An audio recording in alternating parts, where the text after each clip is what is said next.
When I was little, my father was famous.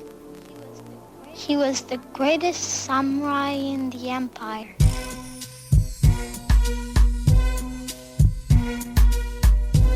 He cut off the heads of 130. Hey everybody, Jerry Williams, aka Greater Sapien here. Thanks for stopping by.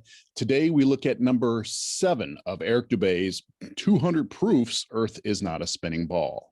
He says, surveyors, engineers, and architects are never required to factor the supposed curvature of the Earth into their projects.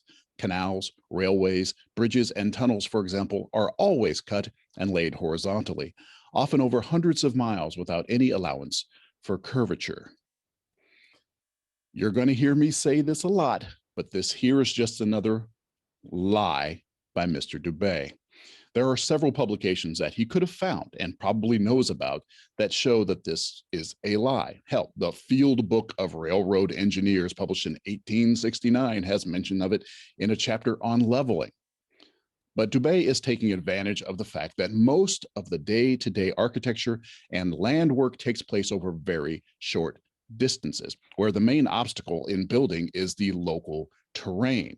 Sure, the entire rail section goes over tens of miles, and someone took the Earth's curvature into consideration at some point, but the people laying these 30 feet of rail are only concerned about being locally level.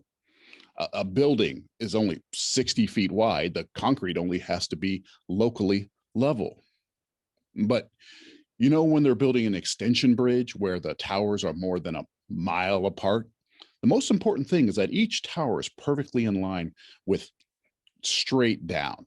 For maximum strength, the center line of the tower has to point straight down toward the center of the Earth. And when two towers, miles apart, both point that way, the centers of their tops end up farther apart than the center of point of their bases.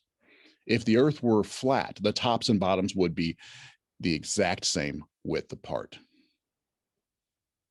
And those are just facts. That's my job! That's what I do!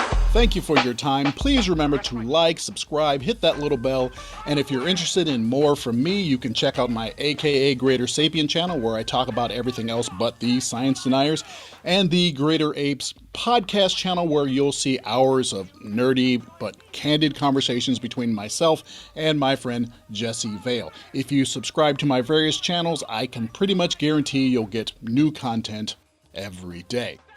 And if you want early access to these and other unique videos, you can join my Patreon, links to all of which are in the description. Take care, everybody. Is there no one on this planet to even challenge me? Maybe you came by to congratulate me on last night's victory.